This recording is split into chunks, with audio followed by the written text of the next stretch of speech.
और नंदालय की ओर रथ पहुंचा है। देखा आंगन में वृद्ध नंद बाबा माँ यशोदा हाथ में माला झोली लेकर के कृष्ण का ही चिंतन कर रहे हैं। प्रणाम किया और प्रणाम किया। नंद बाबा नंद को पता चला, अरे उद्धव तुम आए हो। जो देखो ऐसा लगा मानो हमारो लाला ही लौट करके आए गए है। नंद प्रीत परिस्वज्य वासुदेव धियार्चयेत। आज बाबा आनंद को ऐसा लग रहा है कि मानो महाराज कन्हैया ही लौट करके आ गए। हृदय से लगाया और हृदय से लगाया तो महाराज उद्धव जी ने प्रणाम किया है।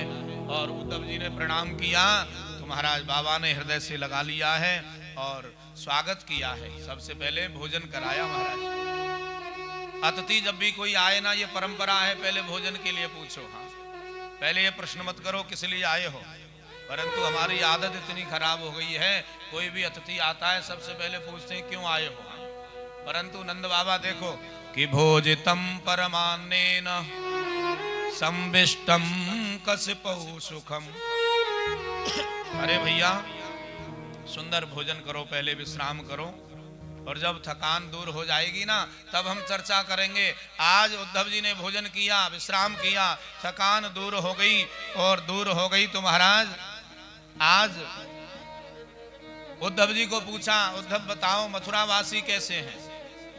फिर बाबा ने कहा मथुरावासी कुशल होंगे ना, क्योंकि मथुरावासियों के जीवन में कंस जो था कैंसर का रूप ले चुका था और वो मर चुका है। तो नंद बाबा देखो कितने विनम्र हैं।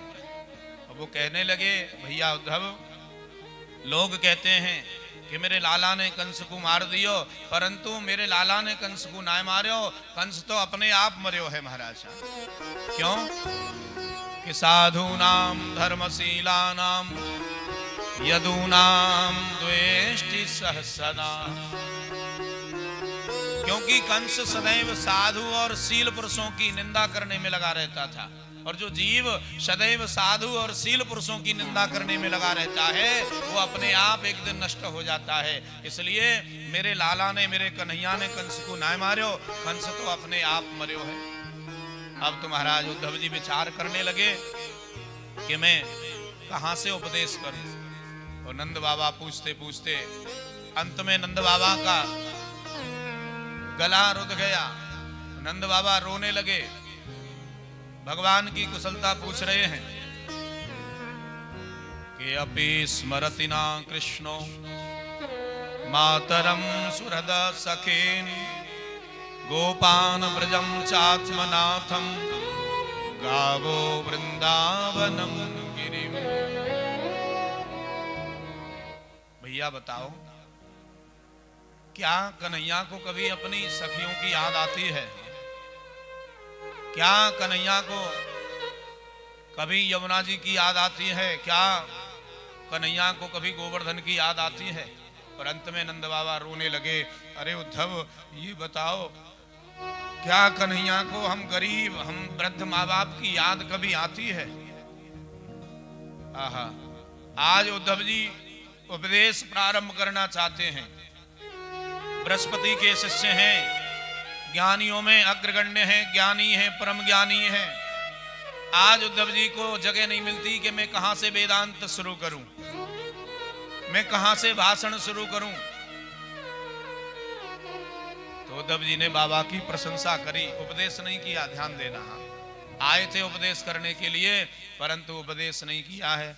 और अब महाराज प्रशंसा कर रहे हैं, बाबा आप तो बड़े धन्य हो जो आपका मन कृष्ण में लगा है। परंतु बाबा एक बात बताऊं, वो कृष्ण केवल तुम्हारो लाला ही नहीं है, वो कृष्ण तो महाराज वो सबको पिता है, परमात्मा है। न माता न पिता तस्य न भार्या न सुता दया। इसलिए अपने मन को उस कृष्ण रूपी ब्रह्म में लगाओ, वो केवल तुम्हारा पुत्र नहीं है। अब तो महाराज नंद बाबा ने कहा, अरे उद्धव क्यों तुम पागलों जैसी बात करते हो? तुम जिस पुत्र को भगवान बता रहे हो और उपदेश कर रहे हो कि हम उसको भूल जाएं। अरे किसी का पागल पुत्र भी यदि घर छोड़ करके चला जाए ना तो माँ बाप उसको भी नहीं भूलते, और उसमें तो तुम कह रहे हो कि तुम्हारा पुत्र भगवान है, फिर बताओ भगवान जैसे पुत्र को हम भला कैसे भूल जाए। अनेक वार्ता होती है, रात्रि भर वार्ता हुई। अंत में महाराज नंद बाबा ने चुप करा दिया उद्धव को। उद्धव, किसी को प्यास लगी हो तो केवल पानी का उपदेश करने से प्यास बुझने वाली नहीं है। प्यास तो तब ही बुझेगी जब उसको पानी पिलाया जाएगा। वैसे ही हमारी आंखें भगवान के दर्शनों की प्यासी है। अखियां हरि दर्शन की प्यासी। अब तो महाराज रात्रि भर वार्ता हुई, प्रातःकाल हुआ और उद्धव जी यमुना स्नान करने के लिए गए, सखियों से मिले हैं। सखियों ने महाराज भ्रमर गीत गाया, अनेक प्रकार की वार्ता हुई। अंत में उद्धव जी ने उपदेश किया सखियों को, देवियों अपने मन को ब्रह्म में लगाओ। तो महाराज उद्धव जी से गोपियों ने कहा, अरे उद्धव, तुम भय बौरे पाती लेके आए दौड़े, योग कहाँ राखे यहाँ रोम रोम श्याम। मन तो एक है ना, और उस मन को तो गोविंद मथुरा ले गए। अब मन है ही नहीं तो तुम्हारे ब्रह्म में लगावे कैसे। ऊधव मन ना भये 10-20, एक हतो सो गयो श्याम संग, अब को आराध है ईस। तुम तो सखा श्याम सुंदर के सकल योग के ईस। उद्धव मन ना भये 10-20। अरे उद्धव क्या समझते हो, वो कृष्ण हम जानते हैं वो कपटी है, वो काला है। अनेक प्रकार की बातें हुई। जैसे ब्राह्मण यजमान को दक्षिणा लेकर के छोड़ देते हैं, ऐसे हमें छोड़ करके चला गया। जैसे गणिका धनहीन पुरुष को छोड़ करके चली जाती है, वो ऐसे छोड़ करके चला गया। जंगल में आग लगने पर जैसे पंछी जंगल को छोड़ देते हैं, वो ऐसे हमें छोड़ करके चला गया है। पुष्प का पराग लेकर के जैसे भ्रमर उड़ जाता है, वो ऐसे हमें छोड़ करके चला गया। और उद्धव क्या समझते हो, हम कृष्ण के लिए रोती हैं? नहीं, भले ही वो ना मिले, परंतु सिवाय कृष्ण के जीवन में हम किसी को चाहेंगे नहीं। अब तो महाराज ऐसा कहा, प्रेम की नदिया में उद्धव जी ने गोता लगाया। 6 महीने के बाद होश आया। 1 घंटे की बोल के आए थे, 6 महीने के बाद में होश आया उद्धव जी को। और होश आया तो अपने आप को ब्रज गोपियों के चरणों में पड़ा पाया। महाराज देखो, प्रेम की चर्चा है। प्रेम नदिया की सदा उल्टी बहे धार, और कौन पावे या को पार। इसका पार पाना बड़ा संभव है ही नहीं महाराज। और शब्द तो हम क्या प्रयोग करें। प्रेम की चर्चा, प्रेमियों की चर्चा, तो आज पाया अपने आप को। तो महाराज उद्धव जी ने अपने अंदर देखा तो इतनी योग्यता नजर नहीं आई कि मैं ब्रज गोपियों के चरणों में प्रणाम कर सकूं। तो प्रणाम जरूर किया है, परंतु चरणों में प्रणाम नहीं किया, चरण रज को प्रणाम किया है।